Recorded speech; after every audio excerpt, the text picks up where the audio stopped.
Glória a Deus. Meus queridos irmãos, eu quero convidar todos para abrirmos as nossas Bíblias em Salmos 120.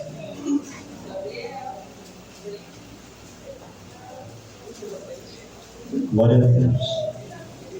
Salmos 127. Glória a Deus. Salmos 127, primeiro versículo. Os Salmos é o hinário do povo de Israel. É como a harpa cristã para nós.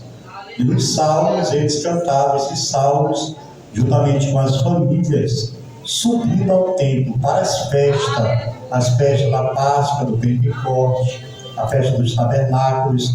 E eles, quando subiam os degraus, cada degrau que eles subiam, eles cantavam e adoravam a Deus. Então era uma festa muito linda e eles cultuavam ao Senhor. Como é que vamos ler todos juntos? Salmo 127 primeiro. Se o Senhor não edificar a casa, em vão trabalham os que a edificam. Se o Senhor não guardar a cidade, em vão vigia a sentinela. Podemos assentar, glorificando o nome de Jesus. Meus queridos, eu trago uma palavra nessa noite intitulada As Características de uma Família Cristã Feliz. Para termos a felicidade, tudo tem um preço. Você diz assim, mas irmão, Jesus, ele já pagou o preço lá na cruz do Calvário. Sim, Jesus pagou o preço na cruz do Calvário. Mas também ele nos dá o livre-arbítrio, poder de decisão, para decidirmos se vamos ser felizes ou se vamos ser tristes, se vamos ter uma vida de paz ou uma vida de perturbação. Então está diante de nós o poder para decidir o que vamos ser. Nessa noite eu quero declarar, em nome de Jesus, que a nossa vida, a tua vida, a tua família está nas mãos de Deus. E a bênção de Deus está sobre a tua casa, sobre a tua família, sobre o teu lar. E você é mais que vencedor. Então a primeira coisa importante que eu trago nessa noite é que Deus deve ser o centro dessa família. Salmo 127, versículo 1. Se o Senhor não edificar a casa, em vão trabalham os que a edificam.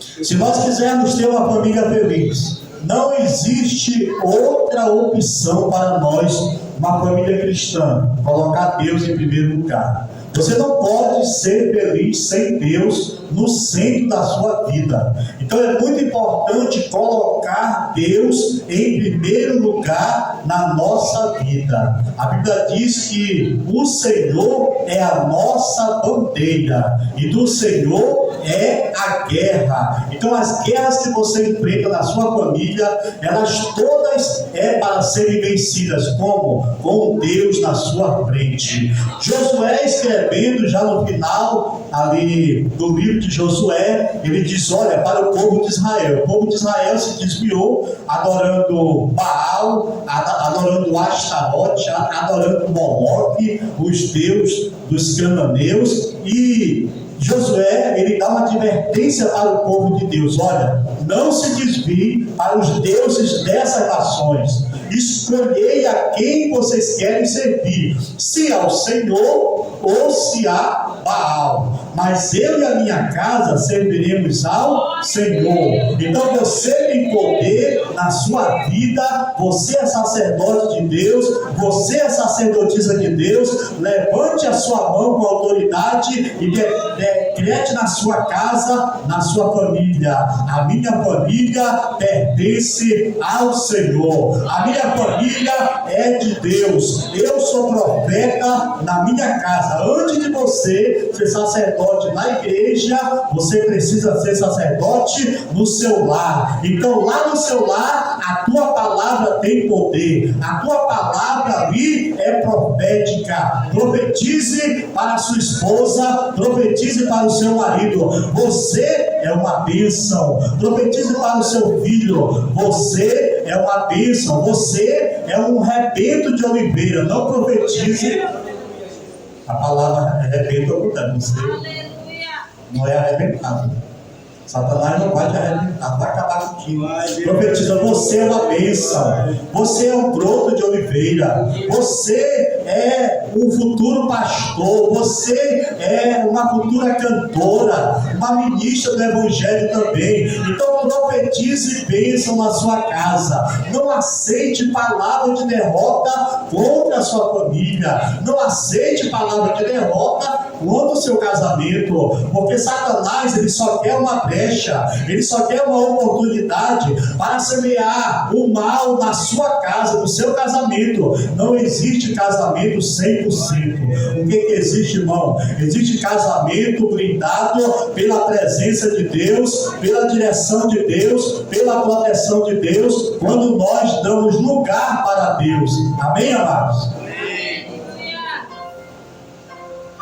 Meus queridos irmãos, então é muito importante você entender que você é o protetor da sua casa. Você, mulher, é a protetora dos seus filhos. Quantas vezes Deus me revela, Deus mostra, né? É muito importante o homem de Deus, quando tem intimidade com Deus, e Deus revela as coisas para ele. Porque tem gente, infelizmente, no meio evangélico e na Assembleia de Deus, que é uma igreja evangélica e pentecostal, que nasceu no fogo, mas não acredita mais nos dons de Deus, não acredita mais nas visões de Deus. Mas eu estou aqui diante de um povo que adora a Deus, que tem intimidade com Deus. É um povo forte, não é um povo fraco, é um povo armado, e a sua segurança está no Senhor nosso Deus. Quando o inimigo se arma para atacar a sua vida, sua esposa, seus filhos, o Senhor já te revela, e você entra em oração, e você entra em jejum, e você entra com as armas de Deus.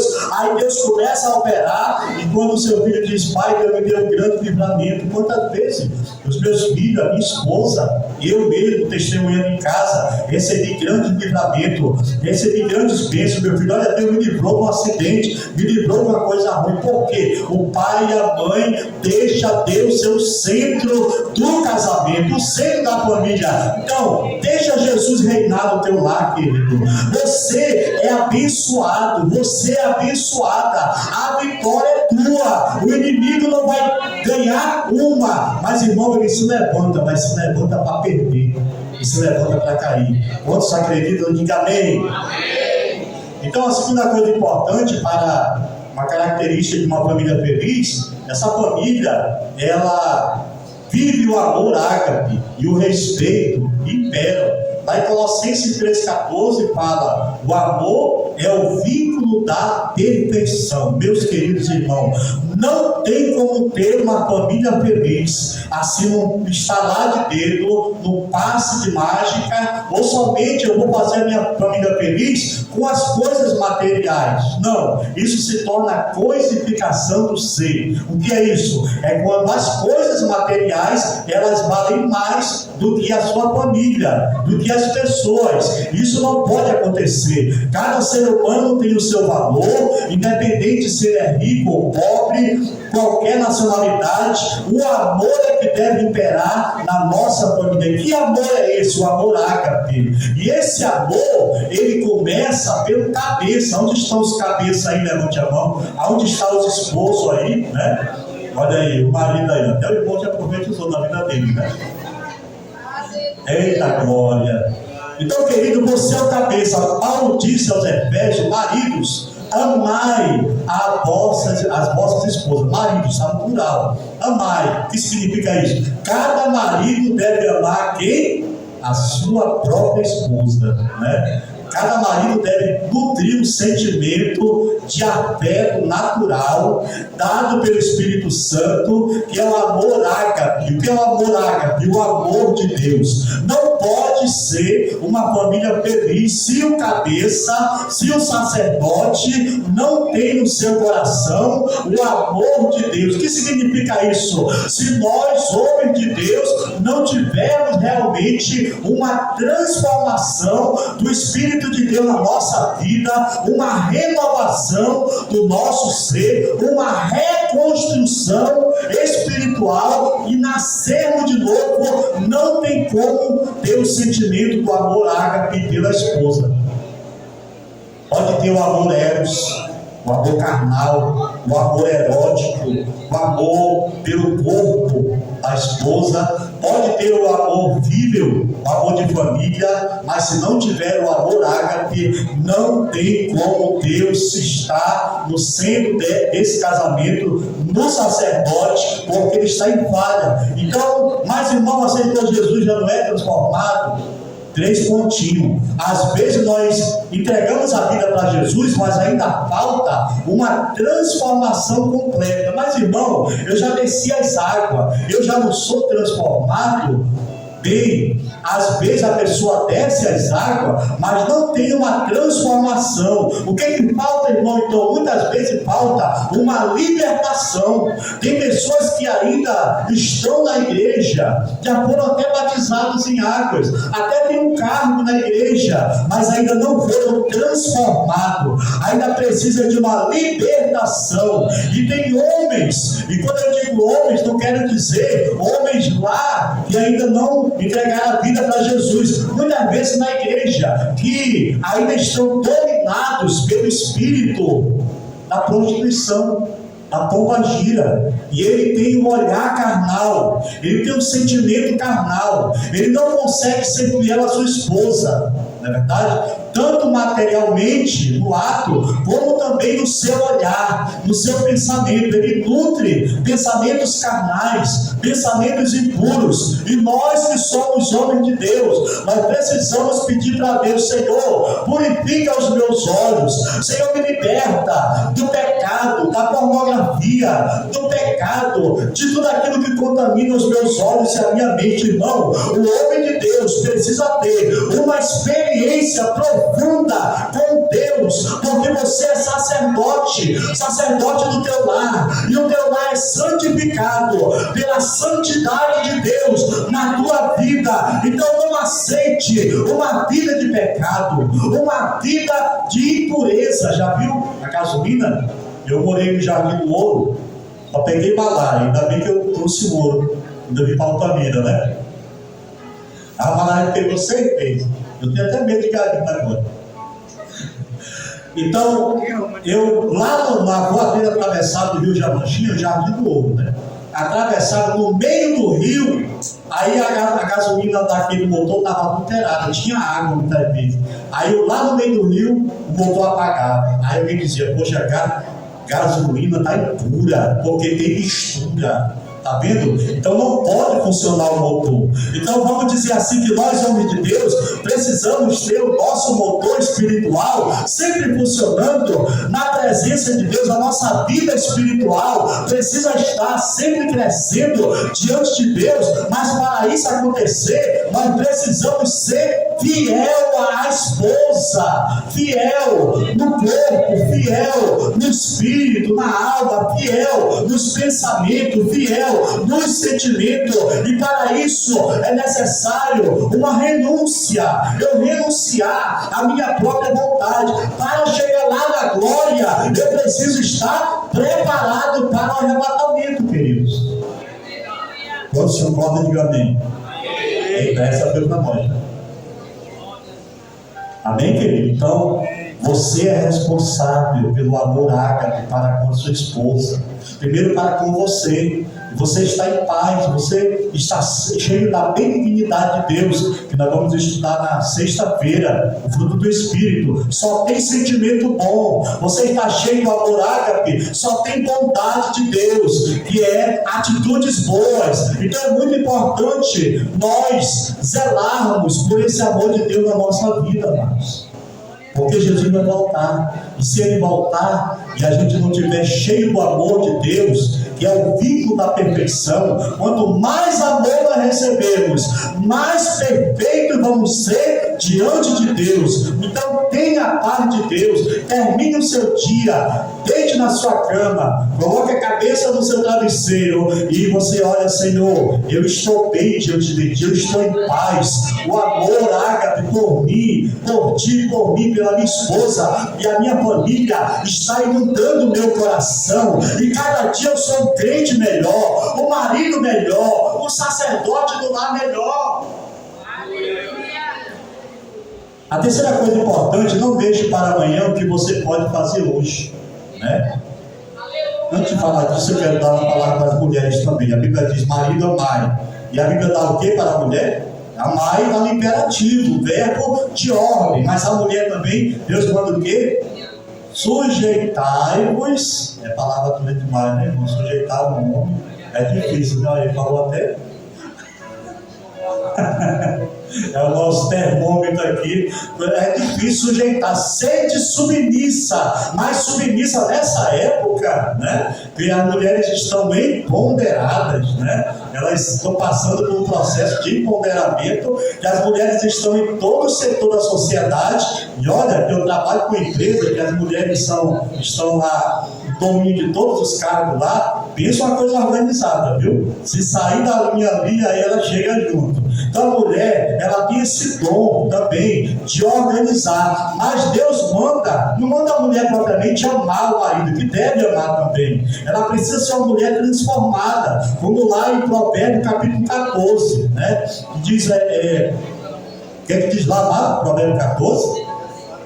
A mulher sábia edifica a sua casa, mas a tola, o que ela faz? Ela destrói o seu lar com as suas próprias mãos. Então, mulher, você é uma construtora. Onde estão aí as construtoras de Jesus? Eu vou baixar minha mão. Levante a mão, as construtoras. É as pedreiras de Jeová, né? Eita glória a Deus. Você é uma construtora. Você tem um dom na sua mão de construir, né? Você tem um talento que Deus te deu para administrar o seu lar. Quando o seu marido chega estressado do trabalho, que ele não pode ouvir nem um não, ele tem que só ouvir sim. Não tem aquele dia, irmão? Não tem? Aconteceu contigo? Aconteceu comigo. Ó, piscar meu olho aqui para você. Até o dia que eu cheguei em casa, eu só quero ouvir sim, né? Olha o Ezequiel sorrindo aí.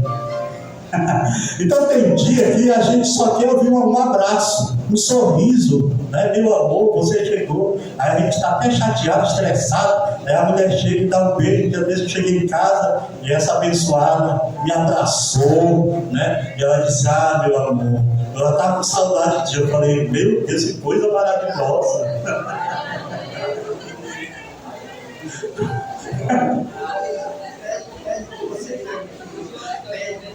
Pensa um dia que todo dia sou abençoado, mas tem aquele dia assim que é mais abençoado, que o negócio foi forte lá, viu? Então, querido, submissão, não é a submissão cega, né? Mas não, você vai ter que me obedecer. Ajoelha, pede perdão, diz que me ama. Não, amado, não é assim não. A submissão é como a igreja é submissa a quem? A Cristo. Agora ela é submissa por quê? Porque o cabeça, que não é o cabeção, né? Ele mostra amor ágape, ele trata bem, né? Ele pega a carteira e o que ele faz?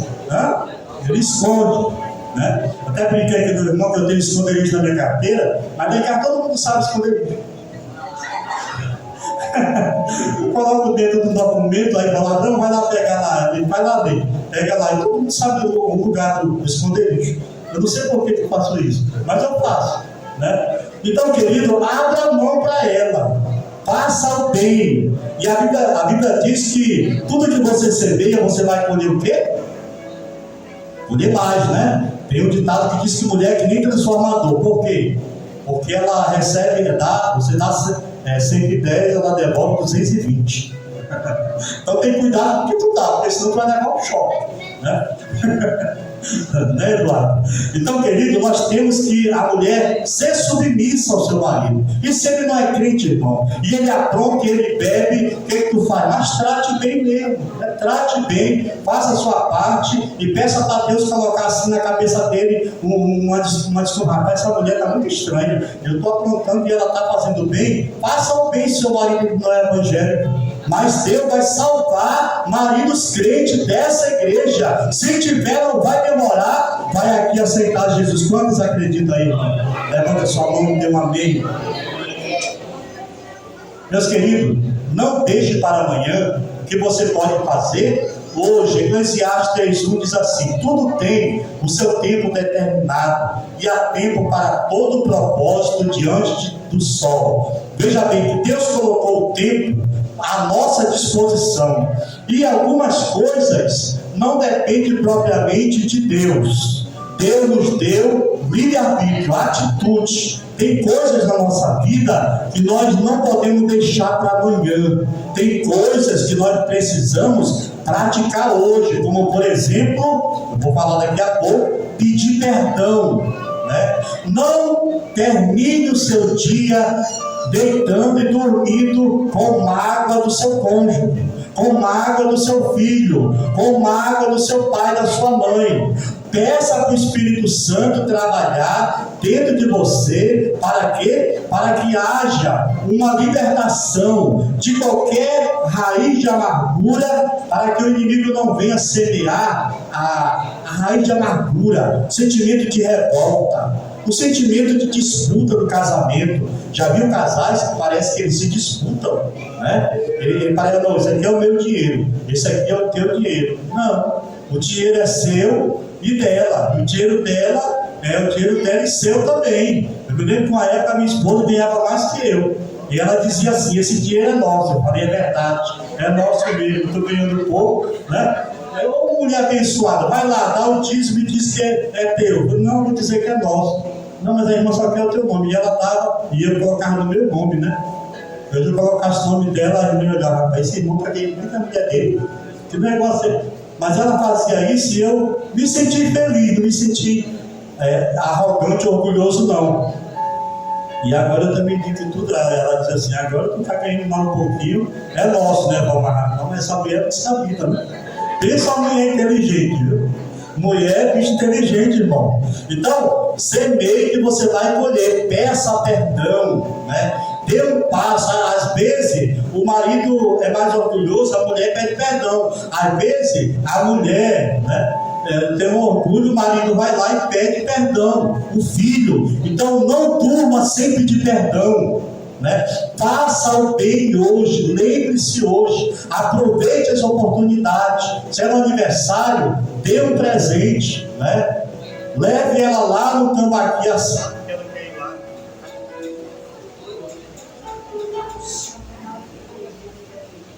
Dê um presente para sua esposa. Aproveite a oportunidade. Agrade o seu filho. Converse com ele. Leve ele no lugar que ele gosta, né? Vá lá jogar uma bola com ele, né, Adão? Então, irmão, aproveite as oportunidades, irmão. A quarta coisa importante, tenha gratidão. A gratidão é o reflexo da alma. Em Filipenses 3,15 diz assim: que a paz de Cristo que seja juiz em seus corações, visto que vocês foram chamados a viver em paz como membro de um só corpo, e sede agradecidos. Amados, a gratidão é algo tão importante na nossa vida, que quando o Espírito Santo olha para nós e vê que nós temos um coração agradecido, ele se aproxima mais de nós. Então é muito importante você sentir gratidão pelo seu esposo, a sua esposa, ou pelos seus filhos, e expresse essa gratidão. Lá em casa, muitas vezes a gente está almoçando e o almoço está tão gostoso que aí a gente fica todo mundo calado. Aí a minha esposa diz assim: poxa, vocês não falaram nada do almoço? Eu falei: porque não dá tempo, deixa eu ver a gente terminar. Então, é sempre um tom agradável. A gratidão é muito aquilo termina, aí a gente fica assim, que nem aquele bichinho não termina.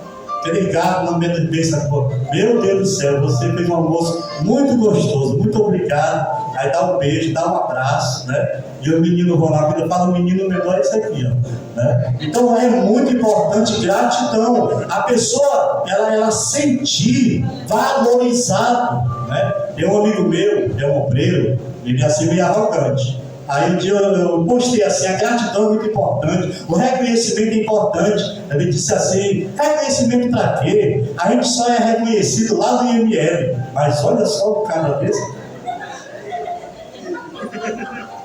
É ele, né? Ah, não, que besteira de reconhecimento, não precisa não. Eu falei: então toma posse dessa palavra para ti, que eu, a minha esposa, ela sabe que eu sou movido a elogio, tá?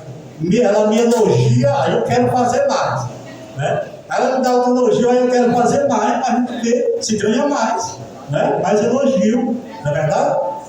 Então, amado, nós temos que estar acordado, elogie, faça a pessoa sentir que ela é amada. Um só corpo, nós somos em Cristo. Amém, querido? Então coloque na sua casa esse tom da gratidão, porque muitas vezes a nossa tendência é o que, amado? É dizer assim, está muito salgada a comida, né? Essa comida está muito insossa. Não, eu não gostei disso aqui. Queimou esse arroz, né? Então, a gente tem que agradecer a Deus, cara. Agradecer a Deus e agradecer também pelas coisas boas. Se é de você falar uma coisa, uma palavra negativa, procure falar uma palavra positiva, bem amado. Amém, queridos? Então, o perdão sempre, a família feliz é aquela que perdoa. Mateus 6,12 diz: perdoai as nossas ofensas, assim como nós temos perdoado aqueles que nos têm ofendido. E Hebreus 12,15: e que não haja nenhuma raiz de amargura que brotando vos perturbe. Então, queridos, é muito importante o perdão. E para terminar, faça da sua casa um pedacinho do céu. Meu irmão, olha que às vezes na nossa história mesmo, a gente não vai catar a história dos outros, mas às vezes na nossa história, eu mesmo, né, já estava uma pessoa em certo momento assim, ficando insuportável. A minha esposa falou para mim: rapaz, tu está ficando insuportável. Aí eu falei: o que tu falou? Agora que eu choro. Tu está insuportável. Falou uma outra palavrinha, que é um apelido que o menino deu para o irmão, que eu não vou nem falar, né? Mas aí eu fui aquela palavra, eu peguei aquela palavra e eu fiquei pensando, porque tem hora que o marido tem que ouvir uma palavra, que não seja uma palavra daquela, um palavrão, né? Porque crente não fala palavrão, né? Ele fala só a palavra de Deus. Mas uma hora você precisa ouvir algumas verdades, não é verdade? Então, passa da sua casa um pedacinho do céu. Eu falei: Deus, eu preciso mudar, eu preciso melhorar. Né? Teve um tempo que eu estava muito bom de vaca com a minha mulher. Eu senti mesmo, aí eu falei: rapaz, eu mesmo me toquei, vou tomar mão de vaca com a minha mulher. Né? Mão de vaca, um monte de boi, né? Aí eu falei: não, eu vou ter que soltar mais a bênção para ela, ela vai ficar alegre, não é verdade? Aí quando a gente solta uma verba, ela fica muito feliz. A gente sorri aqui, esse sorriso. Aí eu fico feliz agora, né? Eu estou dono da minha carteira, mas tem que esconder no esconderijo, é brincadeira. Então, querido, faça da sua casa um pedacinho do céu, profetiza, né? Crie um ambiente acolhedor, seja marido protetor da sua família, do seu casamento, o protetor dos seus filhos. Na parábola do filho pródigo, em Lucas 15, em Lucas 15:20, o filho pródigo, levantando-se, foi para o seu pai. Veja bem, ele pegou a sua herança, gastou tudo com o pecado, com a prostituição, com os vícios da embriaguez, e aí quando acabou tudo foi apacentar porco, e estava naquele círculo vicioso lá do pecado. Ele ficou alucinado, fora de si, ficou louco, porque ele queria comer o que os porcos comiam, aquelas vagens, alfarroba. E aí ele, caindo em si, ele se lembrou da casa do seu pai. O que ele se lembrou? Na casa do meu pai há pão com abundância. Lá na casa do meu pai existe ali um aconchego. Lá na casa do meu pai existe ali uma harmonia. Na casa do meu pai existe o amor ágape, na casa do meu pai existe ali o perdão. Aonde eu estou não tem perdão, não tem paz, não tem alegria. Sabe o que eu vou fazer? Eu vou voltar para a casa do meu pai e eu vou dizer para ele: pai, eu pequei contra o céu diante de ti, não mais sou digno de ser chamado teu filho, me recebe como um dos teus funcionários. Aí quando o pai dele, o que ele faz? Seu cabra sem vergonha, você vai apanhar agora. Eu vou te perdoar, mas primeiro tu vai apanhar. É assim? Não, o pai abraça ele. Quando o pai abraça, o que é isso? As boas-vindas. Ele sente o calor do pai, aquele pai amoroso. Aí o pai dá um beijo no seu rosto, ósculo. O que significa o ósculo na Bíblia? A paz do Senhor. O pai está dizendo: eu te recebo em paz e eu te perdoo. Aí ele coloca o anel no dedo, sinal de autoridade. Toma, tu não é mais escravo, dependente de demônio, não, de escravidão do vício. Agora você é filho do rei, você tem poder no reino espiritual também. É a proteção do pai. Toma as sandália, tu não é mais escravo. Escravo andava descalço, mas ele agora calça a sandália porque é filho, e ele tem um pai e tem um lar, e ele também dá a melhor roupa para ele, a roupa de festa. Ele diz assim: olha, esquece, acabou o tempo de chorar, acabou o tempo de sofrer, chegou o tempo de cantar, chegou o tempo de festejar. Mata o bezerro cevado, faz aí uma grande festa, porque esse meu filho estava morto e reviveu, estava perdido e foi achado. Eu profetizo na tua vida o tempo de cantar. Ele chegou na tua vida, ele chegou na tua família. Toma posse dessa palavra. Você é mais que vencedor. Para Calabachão, vamos ficar inteiro, querido. Nosso lar precisa ser o nosso ninho também. Ninho de aconchego, ninho de proteção. Nosso lar precisa ser o nosso refúgio. Nosso lar precisa ser nosso porto seguro. Eu estou aflito hoje, eu vou para o meu lar, porque lá no meu lar, o meu cônjuge vai orar por mim, o meu filho vai orar, o meu pai. E o nosso lar também precisa ser um santuário aonde se adora o nome de Jesus. Quantos podem dizer amém? Eu quero convidar aqui à frente os casais, as famílias. Eu quero estar orando pelas famílias nessa noite. Se você veio sozinho, mas venha para representar o seu lar. Venha nessa noite e você vai estar representando